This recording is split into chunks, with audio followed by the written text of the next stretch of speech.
विवाह करती है ना, तो अपनी पुत्री से कहती है बेटा ध्यान से सुनो, अब आपको जाना है ससुराल। तो ससुराल गेंदा फूल होता है भी महाराज। जब बहू आती है तो सबसे ज्यादा प्यार से देखने वाली कौन होती है? सास। इसके बाद फिर तेल में से देखने लगती है। लेकिन पार्वती जी की इतनी सुंदर शिक्षा है। लेकिन आजकल की माताएं बहनें बेटी का विवाह करती हैं तो कहती हैं बेटा सावधान हो जाओ। क्यों? कि अरे मेरी बेटी तुझे, कलयुग की माता कहती है कलयुग की बेटी की विदाई में कि अरे मेरी बेटी तुझे जाना है पराए घर में, तो ससुराल में जाकर किसी से डर के ना रहना तुम। और क्या कहती है?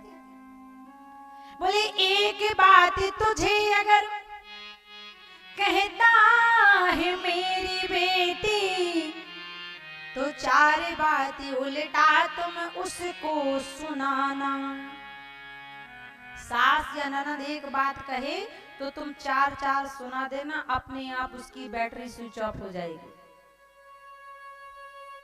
इसके बाद बोले इतने में भी अगर दिक्कत आए ना, इतने बड़े परिवार में कौन एडजस्टमेंट करे? गांव तीतरी को छोड़कर जाके चांद में रहना।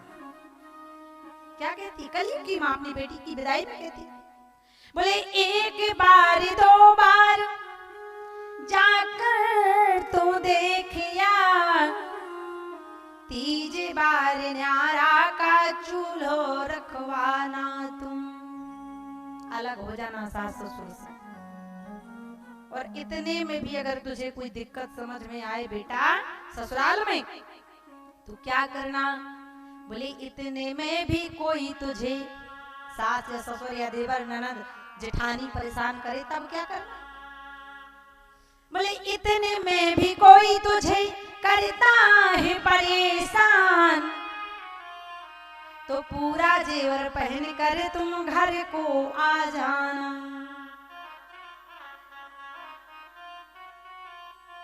जितना दहेज में चढ़ावा चढ़ा है सब पहनकर घर आ जाना।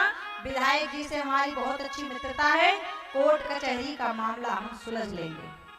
हे मेरी माताओं, ऐसी शिक्षा बिटिया को कभी मत देना। जो माँ ऐसी शिक्षा अपनी बेटी को देती है, न वह माँ कभी सुखी रहती है, न उसकी बेटी कभी सुखी रहती है। अगर आपकी बेटी आपसे कहती भी है, सास ससुर की बुराई करती है, मम्मी मैं नहीं रहूंगी ससुराल में, सास डांटती है ससुर डांटता है, घर में अच्छे से रखते नहीं है, तो अपनी बेटी को ही डांट देना कि तेरी गृहस्थी है, अब तू अपनी बुद्धि से संभाल। अगर आपने उस पर अपनी कृपा बनाना चालू कर दिया तो बेटी का घर उजड़ने में समय लगेगा नहीं। इसलिए सुंदर शिक्षा देना, अपनी बेटा बेटी का भविष्य देखना।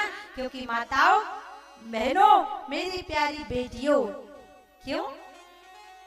जब तक विवाह नहीं होता तब तक माता पिता साथ देते हैं, इसके बाद फिर पति ही साथ देता है, कोई साथ देने वाला नहीं।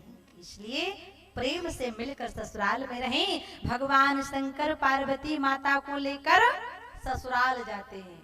अब पार्वती जी का ससुराल कैसा है? भगवान शंकर गए और जाकर के एक शमशान घाट पर नंदी को रोक दिया। बोले पार्वती उतरो।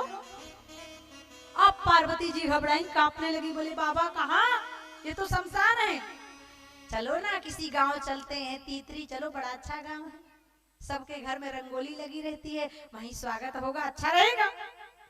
भगवान ने कहा नहीं नहीं पार्वती, हमारा घर तो यही है, अगर तुम्हें गांव के लोगों से मिलना है तो थोड़ा इंतजार करना पड़ेगा। कुछ समय बाद गांव के लोग ही इसी घाट को आएंगे, तो फिर तुम भेंट कर लेना, क्योंकि जाना तो सबको वही है। बोले कहाँ? आया है सो जाएगा, राजा रंग फकीर, और कोई सिंहासन चढ़ चला, कोई बधा चंजी। क्योंकि ये जीव 7 दिन के अंदर संसार में आया है, उस 7 दिन के अंदर ही इसको जाना की। कुछ माताएं कहें हाँ करो या ना करो, तीसरी से तो एक ना एक दिन जाना पड़ेगा। क्यों? क्योंकि 7 दिन के अंदर हम संसार में आए, और 7 दिन के अंदर ही हमें सोमवार को जन्म हुआ, मंगलवार को बाल अवस्था रही, बुधवार को विवाह हो गया, गुरुवार को बाल बच्चे हो गए, शुक्रवार को जवानी ढल गई, शनिवार को बुढ़ापा आ गया, और रविवार को राम नाम सप्त हो गया। इसलिए भगवान ने कहा पार्वती यही तुम्हारा ससुराल है, प्रेम से रहो, अच्छे से रहो। माता पार्वती को उतार दिया। माता पार्वती कहने लगी यही अब मेरा ससुराल है, यही मेरा घर है। क्यों? क्योंकि माताओं अगर आप अपने घर में अच्छे से रहती हो ना, तो फिर आपको किसी तीर्थ धर्म करने की आवश्यकता, अगर अपने ससुराल को मंदिर बनाती हो तो वही तीर्थ बन जाता है। कोई कहता है बड़ा सुंदर भाव कवि कि घर ही में मंदिर बनैबे, तीर्थ हमें घूमन ना देबे।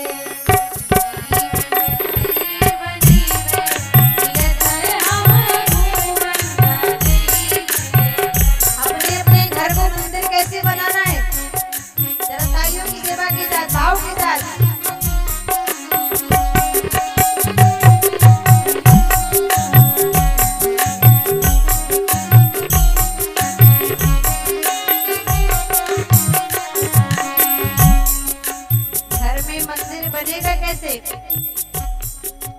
सास जी को गोरा, ससुर जी को शंकर, जी को गोरा, ससुर जी को शंकर।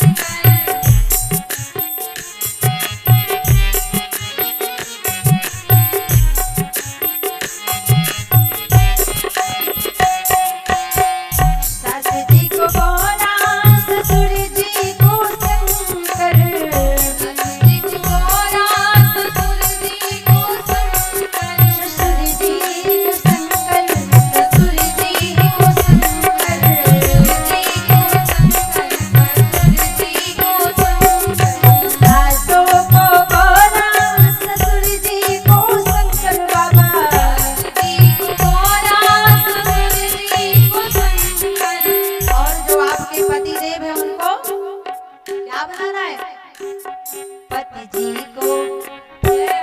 पति जी को विष्णु बनैबे, तीर्थ हमें घूमन ना देबे।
जेठानी को क्या मानना है? आजकल तो जेठानी से 36 का आंकड़ा